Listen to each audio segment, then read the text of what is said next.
Au pays de Choupi, on rigole bien avec la loupe Doudou et les copains.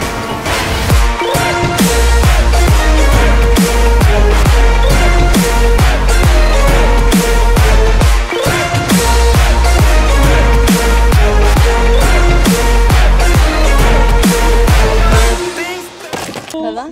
Ouais, T'es traumatisé? Eh bien bonjour à tous, bienvenue sur la BBH TV. J'espère que vous allez bien, que vous vous portez bien. Aujourd'hui, nouveau vlog, voilà. Sauf que, comme vous avez pu voir dans le titre et à la miniature sans doute, bah c'est pas avec la haine, hein, cette fois-ci, c'est avec les moins de 15 filles. Parce que cette année, j'innove un petit peu, voilà, je change un petit peu de catégorie. Donc aujourd'hui, c'est avec les moins de 15 filles, 1 et 2. Parce qu'il y a le match des moins de 15 filles 2 qui sera retransmis sur la BBH TV que vous avez sûrement vu. Si vous ne l'avez pas vu, n'hésitez pas à aller le voir. Et nous, on va suivre les moins de 15 filles 1, du coup, l'équipe 1, jusqu'à Rospordin pour le match contre l'Entente Cornouailles-Sud. Donc ça risque d'être assez intéressant. Et du coup, je vous laisse avec la vidéo, tout simplement. Bien, sur la séance du vendredi soir, donc veille de match, on a plusieurs objectifs. Dans un premier temps, c'est déjà de tenir compte du fait qu'on est en fin de semaine. C'est la séance collective où les filles donc, se retrouvent complètement, puisque elles sont sur des temps d'entraînement différents tout au long de leurs semaines respectives.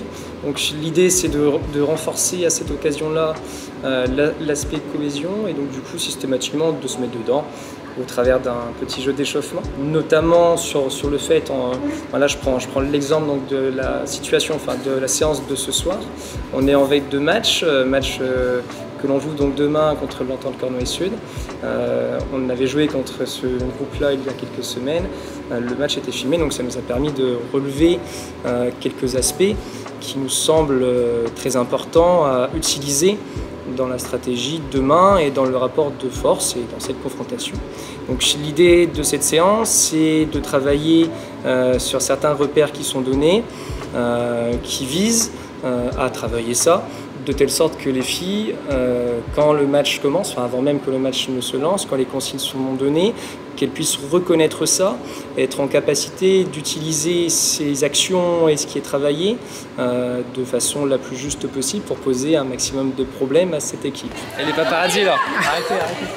Vous allez vous mettre par deux, vous allez prendre une feuille, vous allez prendre le crayon que vous souhaitez et vous allez vous passer un petit peu plus. C'est parti, par deux, une feuille, un crayon et Pauline, pardon, moi je me mets avec Isia.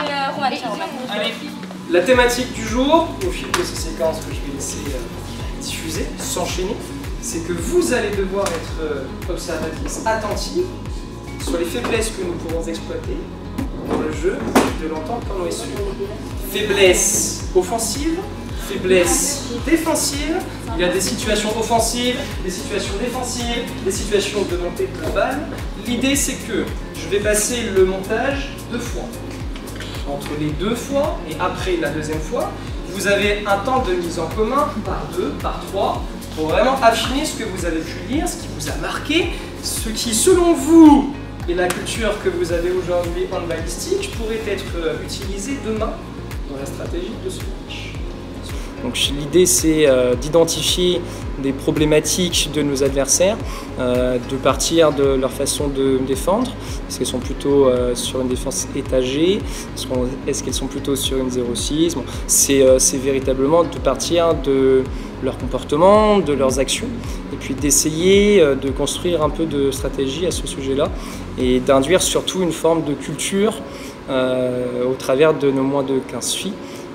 L'idée vraiment au fil des semaines qui passent, c'est de les plonger dans cet esprit-là du j'ai un match à préparer, qui je joue, comment elle joue, et puis qu'est-ce que ça va nous permettre de faire dans nos choix, dans notre jeu, pour poser un maximum de problèmes, et offensivement et défensivement. Appui pas vers le but. Est-ce que c'est un bon repère et comment on peut l'utiliser? Appui pas vers le but, qui a mis ça? Ah, c'est moi. Vas-y. Elles ont les appuis pas vers le but, du coup on peut savoir quand faire des passes. Pourquoi? Parce qu'elles les appuient pas vers le but. Parce que si elles ont pas les appuis vers le but, c'est-à-dire qu'elles vont pas y aller et qu'elles sont pas dangereuses. Exactement. On du danger, on met de la profondeur, on joue sur la dissuasion, on joue sur l'interception. Pas de prise de balle en courant. Ok, ça rejoint ce que vous avez déjà mis. Je préfère qu'on commence fort sur de l'intensité et sur de l'activité défensive, parce que le message qu'on envoie tout de suite, c'est ça va être long.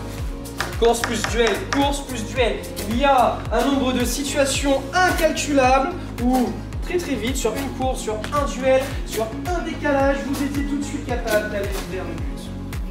Il y a pas mal d'espace dans leur défense, ne vous précipitez pas. Courez dans un espace, lisez ce qui se passe, si ça va faire mieux, on joue dans la continuité, on voit plus loin, on est sur du débordement pour ça, on est dans cette nécessité permanente d'être dangereuse. Juste encore plus de sérieux dans votre préparation. Du coup, la queue de remplaçant échauffement. 3 du coup. On va courir. Joueuse. Non, 3 joueuses. Forcément. Ok, donc de la concentration de votre préparation. Ok. Yes. C'est parti. Bah, bouge tes locks. Non, merci. Attention. Ça va? Ouais, toi. T'es traumatisé? Pourquoi? Par vous? Ah, Non. je ne répondrai pas. Joker. Joker. Joker.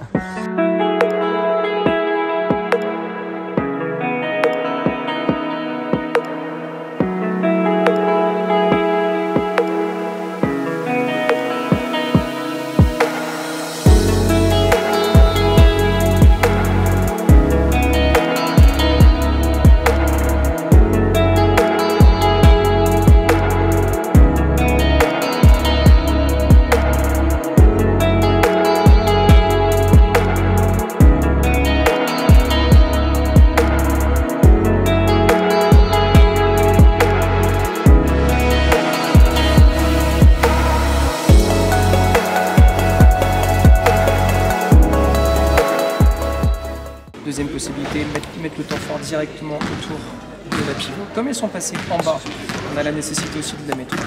On a la possibilité de la mettre 1, 2, peu importe, tant qu'il y a la mesure de l'importance de courir plus au près, juste, et de sortir toutes ces bases. Ça, on sera transigeant sur ça. Et c'est à mon tour maintenant de faire une voix off. Voilà Xavier, je suis désolé, ça résonnait un petit peu trop dans le vestiaire, du coup je me permets de te voler la parole. Xavier qui notait à ses filles l'importance de proposer des courses pour pouvoir distribuer le ballon plus rapidement et puis justement assurer ces fameuses passes-là afin d'aller chercher le cadre. Je vous le rappelle, ou alors je vous mets juste au courant, c'était un match qui leur permettait d'être sûrs d'être première et donc du coup d'accéder à la poule haute. Vas-y, reste debout. L'arrière gauche, attiré dans cet axe-là. Et du coup, on va prévenir Aïcha. Qui est le but. On fait tout lancement. On fait. C'est avant. Et que c'est. T'as marqué quoi à côté? Moyen. Moyen, c'est-à-dire. Bah, elle a tiré. Ah oui, d'accord. À mi-hauteur, quoi. Ouais, voilà. Moyen. Ok, à hauteur moyenne.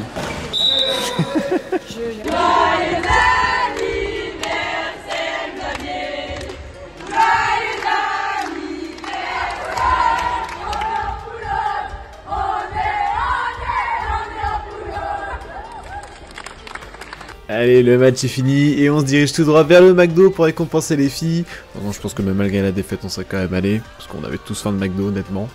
Perso, je change de van et c'est une ambiance totalement différente qui m'attend, avec les années 80 cette fois-ci. Je vous laisse surtout écouter Pauline, qui était en forme après ce match.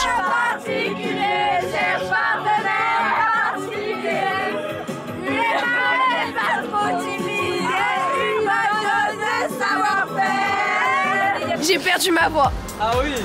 J'ai tout donné sur les années 80. Et si glacé qui? C'est Moulinet, c'est qui? Moi j'ai honte. C'est Moulinet, standard. 1, 2, 3, 4. Lâchez le fagot. Et voilà, c'est la fin de ce vlog, j'espère qu'il vous a plu. Ça a changé un petit peu d'habitude, donc j'espère que le contenu vous a intéressé. En tout cas, moi je vous souhaite un très bon week-end, une très bonne journée, et à très bientôt. J'ai embarqué dans son train d'été, ma quiche est compactée, j'ai aucun billet bleu. J'ai des flashbacks, nous de Starlight Night, des flashbacks, nous de Cardo Ride.